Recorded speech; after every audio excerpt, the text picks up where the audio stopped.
40 वर्षापासून आपल्या हाताच्या माध्यमातून डॉक्टरीच्या माध्यमातून या ठिकाणी रुग्णांची सेवा करणारे डॉक्टर अवधूत चौधरी यांनी त्यांच्या सुनेची उमेदवारी प्रभाग क्रमांक 15 क मधून या ठिकाणी दाखल केलेली आहे।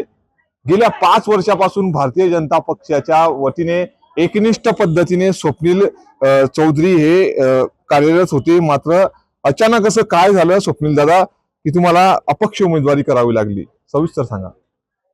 गेल्या 5 वर्षापासून मी भारतीय जनता पार्टीचा सक्रिय कार्यकर्ता आहे। पण मलाही पक्षाने सांगितलं होतं की तुझ्या फॉर्मला एबी फॉर्म आम्ही जोडू, पण काही षडयंत्रामुळे तो एबी फॉर्म माझ्या जो फॉर्मला त्याला लागला नाही। मी माझ्या पत्नीची उमेदवारी 15 क मधून दाखल केलेली आहे। माझा लढा हा पक्षाच्या विरोधात नाही, कुठल्याही पक्षाच्या विरोधात नाही, कुठल्याही व्यक्तीच्या विरोधात नाही। माझ्यावर जो अन्याय झाला त्याच्या विरुद्ध माझा लढा आहे आणि आम्ही तो पूर्ण ताकदीने लढणार आहे। माझ्या मागे जनता जनार्दन मायबाप जनता माझ्या पाठीशी आहे। त्या जनतेच्या पाठबळामुळे मी हा लढा लढवणार आहे। दादा, असं असताना तुम्ही भारतीय जनता पक्षासोबत कुठेतरी बंडखोरी करून शिवसेनेच्या उमेदवारासमोर जी महायुती आहे त्याच्यासमोर बंडखोरी केली नाही का, असं नाही वाटत का? नाही, मी बंडखोरी केलेली नाही। मी भारतीय जनता पार्टीशी केली नाही, मी शिवसेनेच्या उमेदवाराशी बंडखोरी केलेली नाही। मी माझा जो लढा होता तो अन्यायाविरुद्ध होता आणि तो कायम राहणार आहे। मी म्हणजे भारतीय जनता पार्टी असेल शिवसेना असो, माझा व्यक्तिगत कोणाशीही लढा नाही। मी वारंवार त्याच गोष्टी सांगतो की माझा व्यक्तिगत कोणाशीही लढा नाहीये। माझा जो लढा आहे तो अन्यायाविरुद्ध लढा आहे। माझा लढा अन्यायाच्या विरुद्ध आहे। गेल्या 5 वर्षापासून ताई तुमचे पती सक्रिय होते भाजपमध्ये, मात्र तिकीट कुठेतरी नाही मिळालंय। शेवटी अपक्षाची माळ तुमच्या गळामध्ये दिसून येत आहे। तुम्ही आज अपक्ष उमेदवारी या ठिकाणी केली प्रभाग 15 मध्ये। काय वाटतं, जनतेचा कौल असणार आहे आपल्याकडे? हो, नक्कीच जनतेचा कौल नक्कीच आहे, कारण की कामाची पावती घेऊन आम्ही या रिंगणात उतरलो आहोत।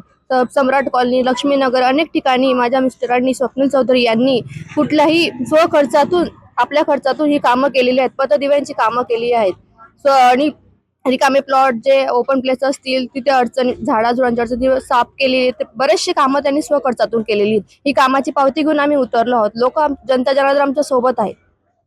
कामाची पावती घेऊन तुम्ही या ठिकाणी निवडणुकीच्या रिंगणामध्ये उडी घेतलेली आहे।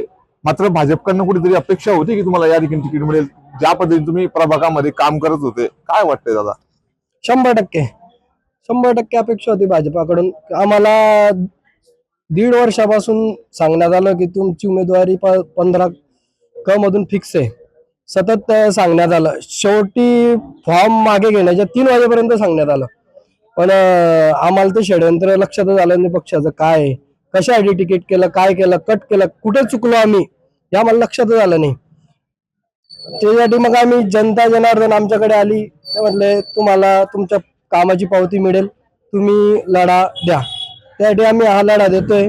हा भाजपा विरुद्ध नाही आहे किंवा शिंदे शिवसेना गट विरुद्ध नाही आहे। हा फक्त लढा आमच्या अन्यायाविरुद्ध आहे आणि आम्ही केलेली कामाची पोचपावती आम्ही प्रभागात तुम्ही जर बघाल तर मुलांना अंगणवाडी तिथे गार्डन वगैरे तयार करून दिलंय। जिथे लोकांना बसायला नव्हतं तिथे सगळं ग्राउंड वगैरे साफ करून, काही नाल्याचे कामं होते ते नाल्याचे कामं केलेत, पथदिवे लावलेत, अशा अनेक कामं केलेत आम्ही। तुम्ही जाऊन प्रभागात बघू शकतात किंवा कुठले, आणि भाजपाच्याही मोठ्या लोकांना माहिती होतं की याने कामं केलंय। आता ते शेवटी पैशाचा जोर असतो। आम्ही पैसे नव्हे, आम्ही जनता जनार्दनाच्या विश्वासावर आहे आणि देवाच्या विश्वासावर। जनतेचा कौल असणार आहे तुम्हाला? 100% आमची कामाची पावती दादा, आम्ही जे काम केलंय ना 100% आम्हाला जनतेनंच उभं केलंय। त्यामुळे जनतेचा आम्हाला कौल आहे का नाही हे तुम्हाला 16 तारखेला कळून जाईल। 40 वर्षापासून तुम्ही रुग्णसेवा करता आहात, जिल्ह्यामध्ये एक तुमचं नाव आहे डॉक्टर साहेब। असं असताना तुम्ही तुमच्या मुलांना या ठिकाणी राजकारणात उतरवलं। 5 वर्षापासून आम्ही त्यांना बघतोय की ते भारतीय जनता पार्टीचे सक्रिय कार्यकर्ते, त्यांच्या माध्यमातून त्यांनी अनेक तुमच्या प्रभागाची कामं केली। कुठेतरी खंत वाटते की या ठिकाणी आपल्या सुनेला या ठिकाणी भाजपकडनं तिकीट नाही मिळालं, काय वाटतं? मी सांगू इच्छितो की भाजपचं तिकीट आम्हाला डावलण्यात आलेलं आहे। बऱ्याच वर्षापासून या आम्ही 40 ते 45 वर्षांनी सेवा करतो आणि जनतेने आम्हाला कौल दिलेला आहे। त्या माध्यमातून अन्यायाविरुद्ध आम्ही लढा लढला। तर ह्या होत्या या संपूर्ण चौधरी कुटुंबियाच्या प्रतिक्रिया की जनतेने आम्हाला कुठेतरी कौल दिलेला आहे, त्याचमुळे अन्यायाच्या विरुद्ध आम्ही लढा लढण्यासाठी निवडणुकीच्या या रिंगणामध्ये उतरलेलो आहे। जनशक्तीच्या विरुद्धात जनशक्तीचा हा आमचा जोर असून जनतेच्या कौलामुळे आणि 40 वर्षापासून आम्ही करणाऱ्या या सेवेमुळेच आम्ही या ठिकाणी उमेदवारी अर्ज दाखल केलेला आहे। मात्र येणाऱ्या 16 तारखेला प्रभाग क्रमांक 15 मध्ये नेमका विजय कोणाचा होतो हे पाहणं तितकंच महत्त्वाचं असणार आहे। नितीन नांदुरकर, न्यूज 18 लोकमत, जळगाव।